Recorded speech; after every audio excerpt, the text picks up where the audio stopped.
बिस्मिल्लाहिर्रहमानिर्रहीम। अस्सलाम वालेकुम। आज हम लोग सॉल्व करेंगे university of Punjab BA BSc part 1 के एनुअल एग्ज़ाम 2020 के सेक्शन नंबर 2 को। इससे पहले हम लोग इसका सेक्शन नंबर 1 सॉल्व कर चुके हैं। उसका लिंक आपको प्रीवियस वीडियो या फिर इस वीडियो के डिस्क्रिप्शन बॉक्स में मिल जाएगा।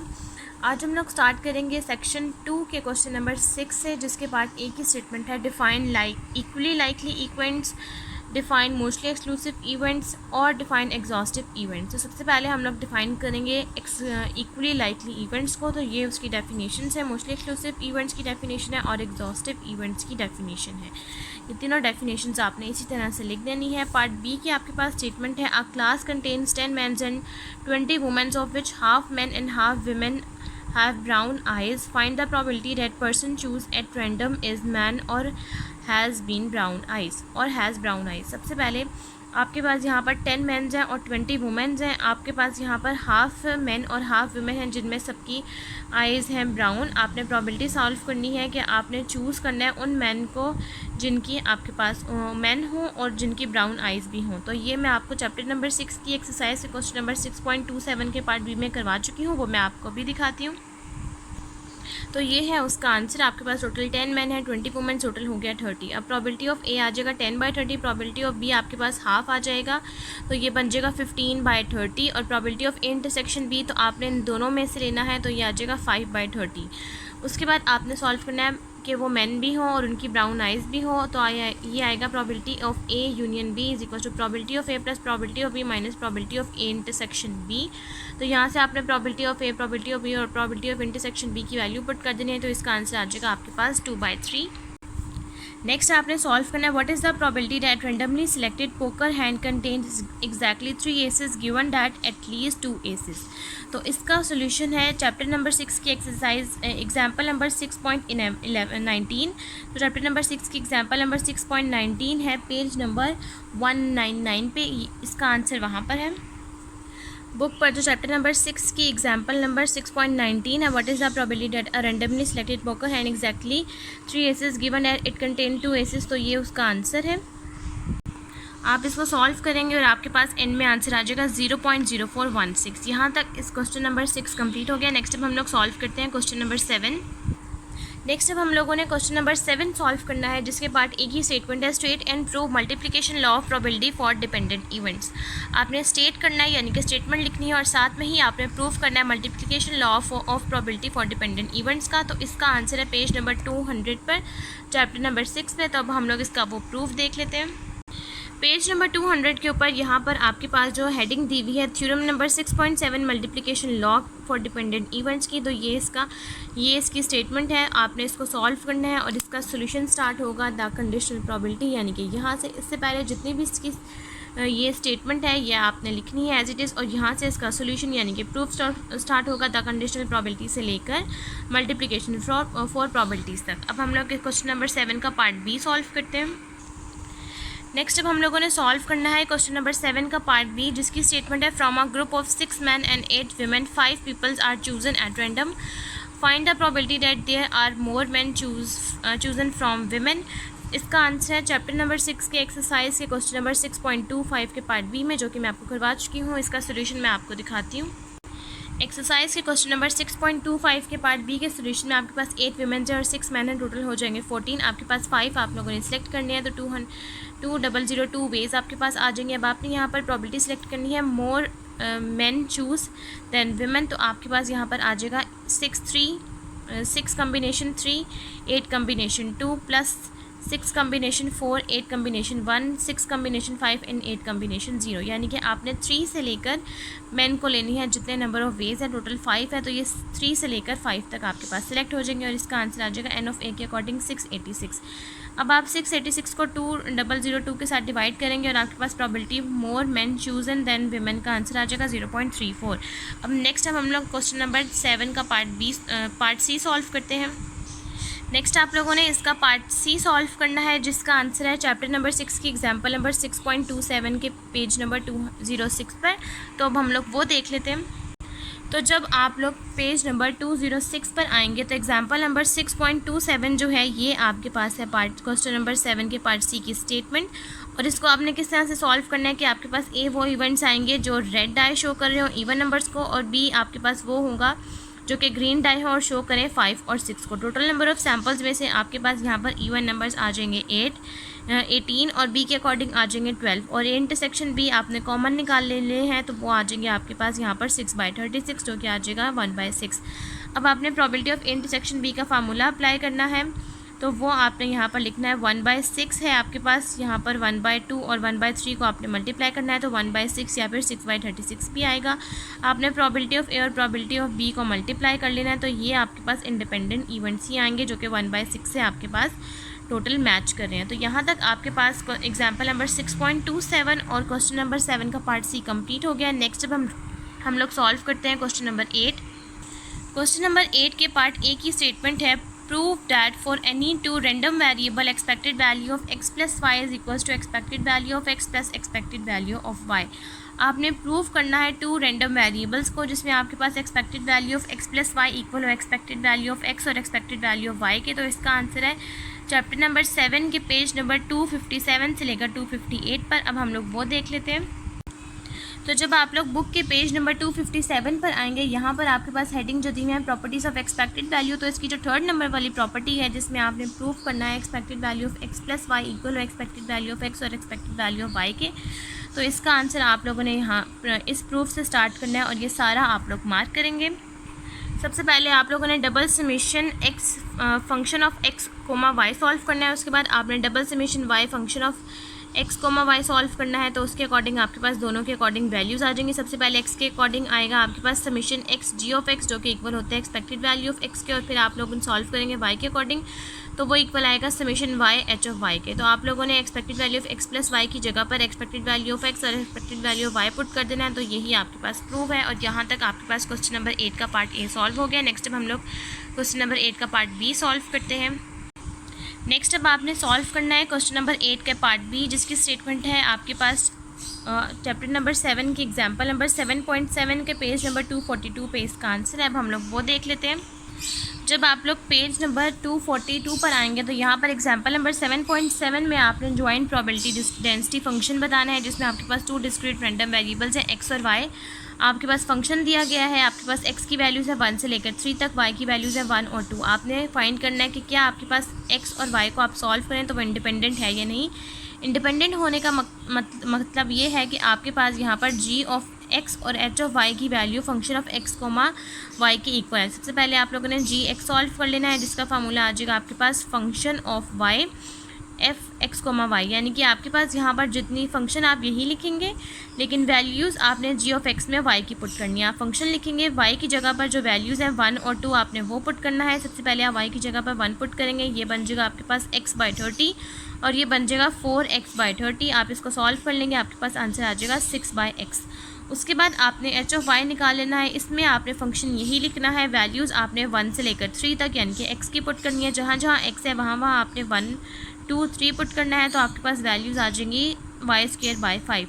अब आपने g ऑफ x और h ऑफ y की वैल्यू को मल्टीप्लाई करना है। तो क्या आपके पास फंक्शन ऑफ x, y आ रहा है? अगर आप इसको मल्टीप्लाई करें तो ये बनेगा xy² और 6 5 30। तो ये आपके पास इक्वल आ रहा है और x और y आपके पास इंडिपेंडेंट है, जो कि यहाँ पर भी इन्होंने लिखा हुआ है कि आपके पास x और y इंडिपेंडेंट है। यहाँ तक क्वेश्चन नंबर 8 का पार्ट बी सॉल्व हो गया। नेक्स्ट अब हम लोग क्वेश्चन नंबर 8 का पार्ट सी सॉल्व करते हैं। नेक्स्ट अब हम लोगों ने क्वेश्चन नंबर 8 का पार्ट सी सॉल्व करना है जिसका आंसर है चैप्टर नंबर 7 की एक्सरसाइज के क्वेश्चन नंबर 7.20 के पार्ट ए में, जो कि मैं आपको करवा चुकी हूँ। जो क्वेश्चंस मैं आपको करवा चुकी हूँ वो मैं आपको साथ साथ दिखा रही हूँ क्योंकि वही क्वेश्चंस हैं जो मैं आपको पहले पढ़ाते वक्त करवा चुकी हूँ। तो वो मैं आपको टाइम सेव करने के लिए, ताकि ज़्यादा से ज़्यादा हम पेपर्स को सॉल्व कर सकें, उसके अकॉर्डिंग। अब नेक्स्ट क्वेश्चन नंबर 7.20 के पार्ट ए में सबसे पहले आपके पास 3 वीमेंस और 5 मेन है, टोटल हो गया 8। तो आपने 5 सेलेक्ट कर लेने हैं। तो 8 से 5 हो जाएगा 56 वेज।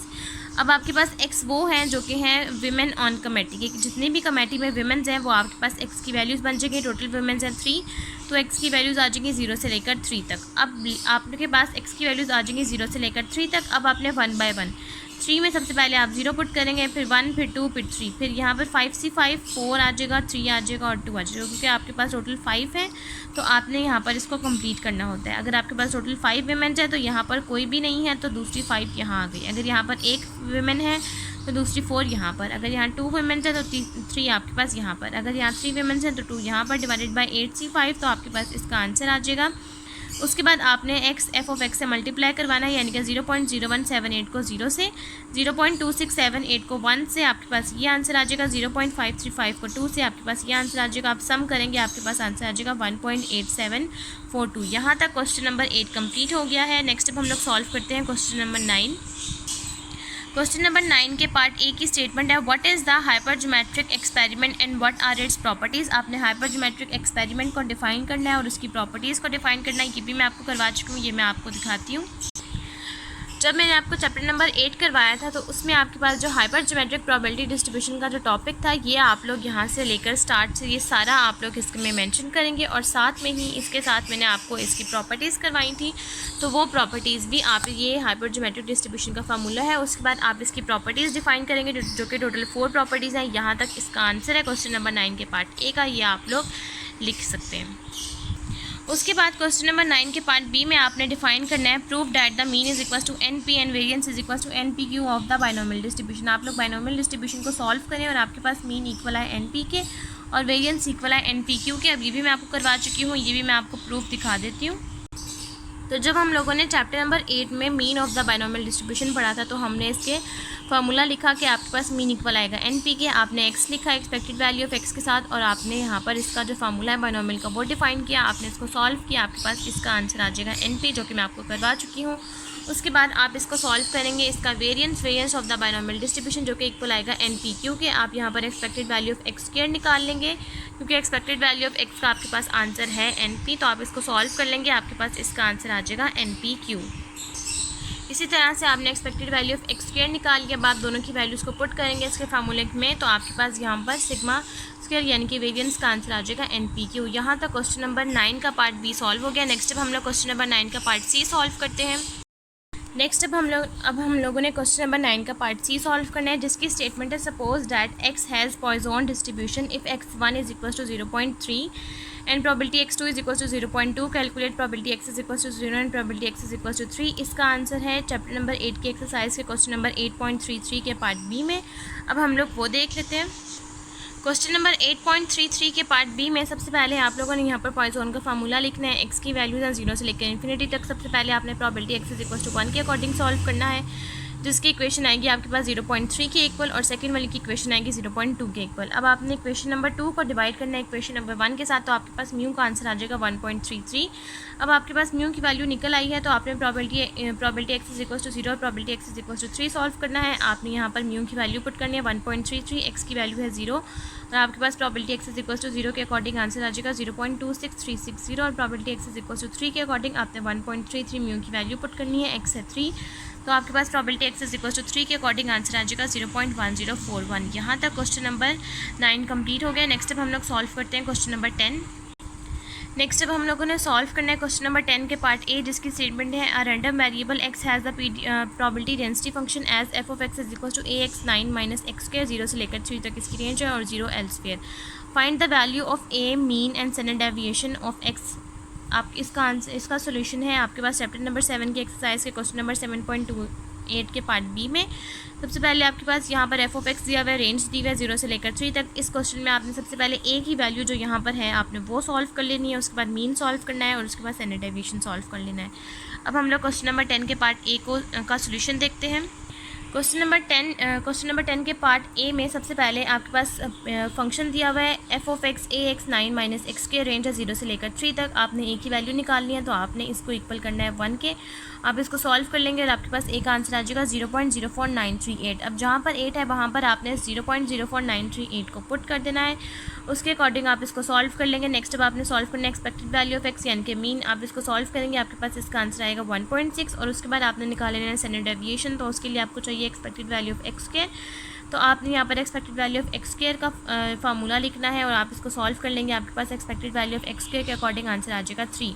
उसके बाद आपने यहाँ से निकाल लेना है स्टैंडर्ड डेविएशन। आप सारी वैल्यूज़ को पुट करेंगे 1 माइनस 1.6 का स्क्वायर, तो आपके पास आंसर आ जाएगा 0.44। अंडर रूट ले लेंगे तो स्टैंडर्ड डेविएशन का आंसर आ जाएगा 0.6633। यहाँ तक क्वेश्चन नंबर 10 का पार्ट ए सॉल्व हो गया है। अब हम लोग क्वेश्चन नंबर 10 का पार्ट बी सॉल्व करते हैं।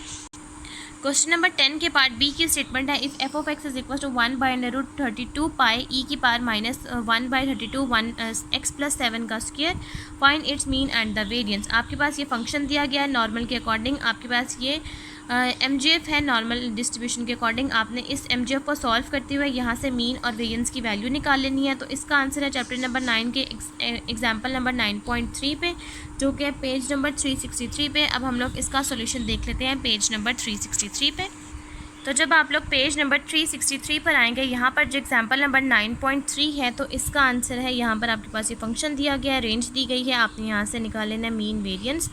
ज्योमेट्रिक MGF नहीं निकालना, सिर्फ आपने मीन और वेरिएंस निकालना है। तो यहाँ पर आपके पास जो ये है 32 का आप इसको स्प्लिट कर लेंगे 4 और अंदर आ जाएगा 2 पाई, क्योंकि आपने यहाँ पर नॉर्मल डिस्ट्रीब्यूशन के फॉर्मूले के अकॉर्डिंग इसको सॉल्व करना है। उसके बाद यहाँ से आपने 7 है, आप इसको ब्रेक कर देंगे, ये -7 हो जाएगा। और 32 को आपने ब्रेक किया है 2 और 4 में, तो यहाँ आ जाएगा 2 और 4। यहाँ से आपके पास मीन की वैल्यू आ जाएगी यहाँ से -7, जो कि ये है, और सिग्मा स्क्वायर की वैल्यू आ जाएगी 4 का स्क्वायर, जो कि आ जाएगा 16। सिर्फ आपने यहाँ से इसका मीन और वेरिएंस निकालना है, जिसका आंसर आ जाएगा mu is equal to -7 and sigma square is equal to 16। यहाँ तक इसका आंसर आप लोगों ने मार्क कर लेना है। यहाँ तक क्वेश्चन नंबर 10 का पार्ट बी सॉल्व हो गया। नेक्स्ट अब हम लोग सॉल्व करते हैं क्वेश्चन नंबर 10 का लास्ट पार्ट, जो कि सी पार्ट। क्वेश्चन नंबर 10 के लास्ट पार्ट और सी पार्ट का आपके पास यहाँ पर आंसर है चैप्टर नंबर 9 के एग्जाम्पल नंबर 9.13 के पेज नंबर 371 पे। अब हम लोग वो लास्ट पार्ट वहाँ से देख लेते हैं। तो जब आप लोग चैप्टर नंबर 9 के पेज नंबर 371 पे आएंगे, तो यहाँ पर एग्जाम्पल नंबर 9.13 है, in normal distribution mu is equal to 13.5 and sigma is equal to 3.6। आपने फाइंड कर लेना है 2 पॉइंट, जिसमें आपके पास single observation 95% chance for falling between them. आपने 95% को कन्वर्ट कर लेना है, 0.95 आएगा। उसके बाद आपने टेबल में देखना है 0.475 आएगा। 0.475 को आपने एरिया टेबल में देखना है, तो 1.96 आएगा। उसके बाद आपने एक्स की 2 वैल्यूज़ निकाल लेनी है, क्योंकि आपके पास फॉलिंग बिटवीन देम, बिटवीन का मतलब है आपने 2 वैल्यूज़ निकाल लेनी है, एक प्लस के अकॉर्डिंग और एक माइनस के अकॉर्डिंग। आपके पास म्यू का आंसर भी है, सिग्मा भी है, और एक्स जी की वैल्यू आपके पास 1.96 आ गई है। तो आपने यहाँ पर पुट करनी है, x1 की वैल्यू आ जाएगी 6.4 और x2 की वैल्यू आ जाएगी 20.6। यहाँ तक क्वेश्चन नंबर 10 का पार्ट सी कंप्लीट हो गया और आज की वीडियो भी हमारी यहीं तक कंप्लीट होती है। और ये जो पास पेपर है 2020 का पार्ट 1 का, वो भी यहाँ तक कंप्लीट होती है। अगर आपको मेरे आज की वीडियो अच्छी लगे तो मेरी वीडियो को लाइक करें, शेयर करें, मेरे चैनल को सब्सक्राइब करें और साथ में बने बेल आइकन को भी प्रेस करें, ताकि आपको मेरी आने वाली वीडियोज़ की नोटिफिकेशन सबसे पहले मिलती रहे। आज की वीडियो के लिए थैंक यू। अल्लाह हाफिज़।